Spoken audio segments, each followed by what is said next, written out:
This is the Almost Timely newsletter for the week of November 20th, 2022. What's on my mind this week?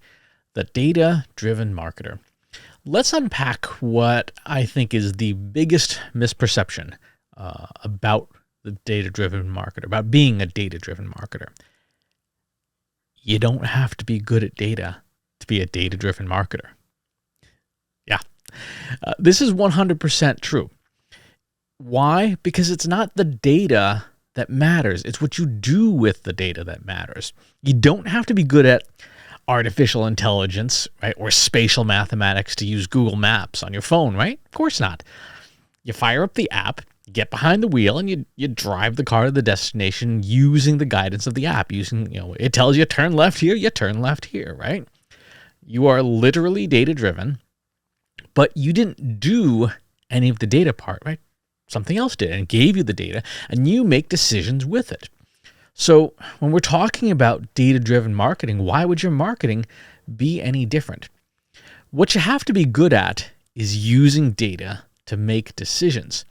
What you have to be good at is putting experience and emotion and intuition and all of those other factors that go into decision-making, put them to the side just for a bit. Not like get rid of them entirely, but push them to the side, put them in second place so that you can focus on making decisions using the data you have. Someone else, a team member, another team in the company, an agency, a partner, can provide you with the data itself.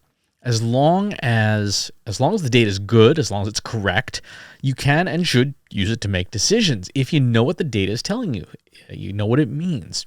That's the hard part. For example, let's take this data from the Federal Reserve Bank, right? This is that's a mouthful, 10-year Treasury constant maturity minus 3-month Treasury constant maturity. We're going to get really nerdy here. What this shows is the average yield of 10-year Treasury securities versus the average yield of 3-month Treasury securities. A Treasury security is something like a savings bond that you buy from the United States government. What do you have to know about this data to make decisions from it? Well, probably should know what it means, right?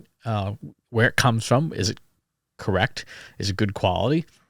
But do you need to be able to perform mathematics on it? Do you need to do statistical analysis on it to make decisions from it? No, you don't. So let's unpack this. What this data says is pretty straightforward. People buy Treasury securities from the U.S. Treasury Department at varying yields and durations. It's a way to save money and earn a little interest on it, but it's super safe because it's guaranteed by the full faith and credit of the United States government. Now, there's two versions, right? The 10-year version where you buy stuff for 10 years, a certificate that you can redeem in 10 years, and a 3-month version. There's a whole bunch of versions, but this example is using these two. When the economy is good, people will buy long-term Treasury securities, right? They will buy those 10-year bonds because they feel confident that they're not going to need access to that money for a while before the security matures in a decade.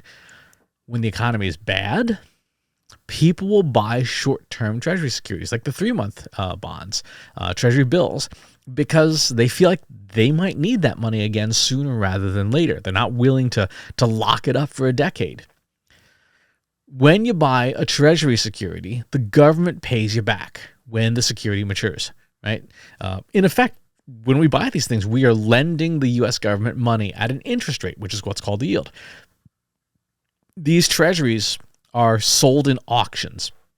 The government sells them. I think it's fairly frequently.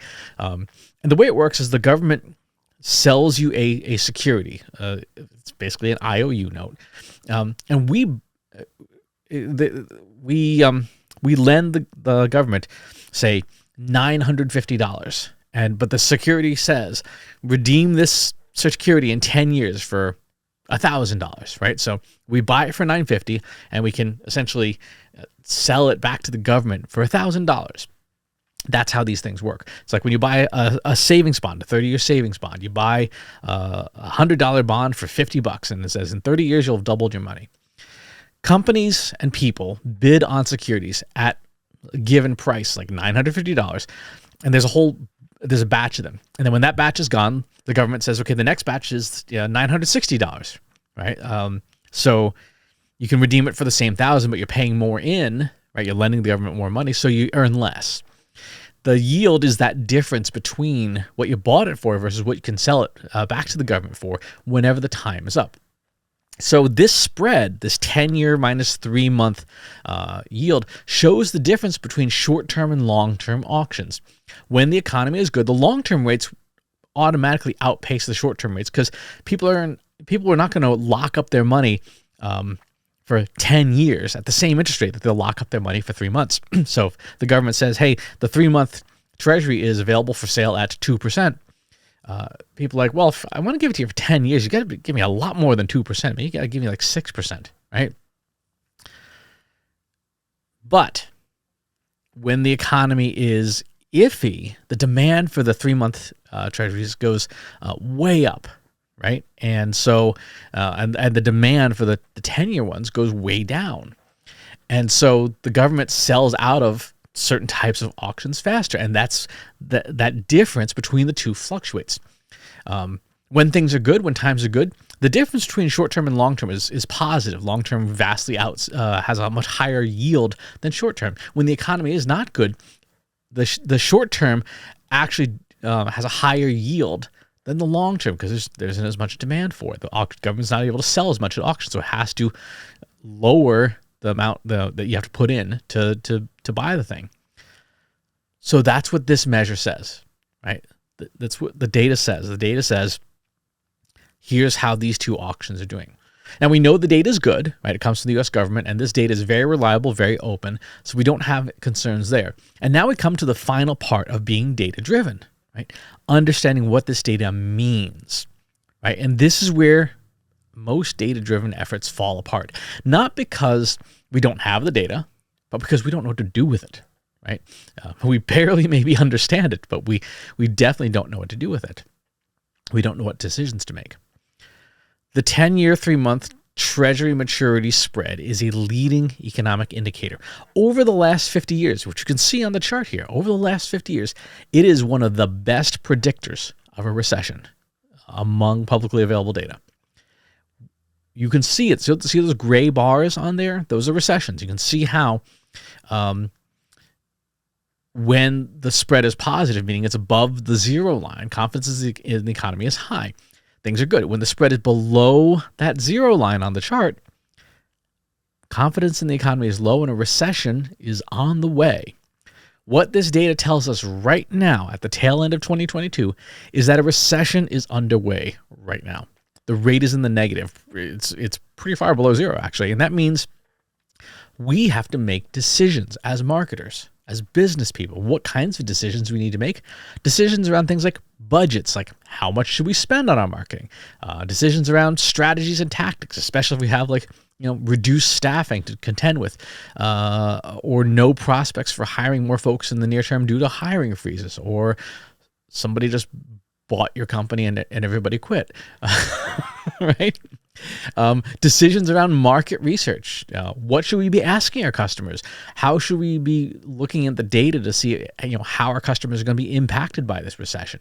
And what might we need to do to retain existing customers and win new ones? Our plans are going to be different, right? People buy for different reasons, and the reasons change in changing economic circumstances. A company that buys from you or a customer that buys from you in good times is going to maybe have different reasons than that same customer in bad times. So we need to have plans in place, and this data tells us when to take advantage of which plan, right? When the data is bad, you pull off the bad data plan and say, okay, what's our playbook for when we're in a recession? What's our playbook when we're coming out of a recession? By now, everybody and their cousin should have. What's our playbook for a pandemic, right? We now know that we need a playbook for that. But that's the decision-making process. Now, here's the critical part about this whole thing. Yes, we had a very long-winded explanation about how this particular type of data works, but did you have to do any math on it? Do you need to be a math expert or a stats expert or an economics expert to make a decision with this data? No. You didn't have to do anything other than look at the data as long as you know what it said, which we explained, and what it means, which we also just talked about. You are now in a place to make decisions with this data. How to run your marketing, how to run your business in what is very likely to be a recession. That's the importance of this. That's what this means to be data-driven. Conduct this exercise whenever you're dealing with any metric or any KPI, with any data that's important to you. What does it say? What does it mean? What are you going to do about it? That's what it means to be data-driven. And everyone can be data-driven, not just the math aficionados and the stats heads and the coders, right? As long as you are making decisions with data first, you are data-driven. All right, what else we got going on this week? In case you missed it, had a couple of pieces. One on context in the cookieless future, which I would recommend that one because it's a way to think about how ad targeting should work now that we're having more and more privacy restrictions on what we can and can't do with data. So check that out. Also got a great piece on the comprehensive list of analytics courses, which you want to check out, and how to use Google Analytics to do net promoter scores. Tons of jobs this week. So many jobs. Senior data analyst at IKEA, content manager at Jennings, content strategist at Microsoft, content strategist at Upbound, conversion specialist at Google Germany, CRO specialist at Via Bovag, data analyst and data engineer at IKEA, digital content strategist at Edward Jones, director of marketing data scientist at the University of Phoenix, experimentation and causal inference intern at Netflix. That sounds like a fun one. Manager of marketing analytics at Marriott. There's actually a couple of those. Marketing content manager at BoostUp.ai, marketing content manager at Sumatri, marketing data analyst at B2E, senior data scientist at Skyscanner, senior experimentation specialist at TalkTalk, senior manager of marketing analytics at Marriott, senior manager of technical content at New Relic, and web analytics specialist at Gothair. Gothair? I don't know. So tons of stuff.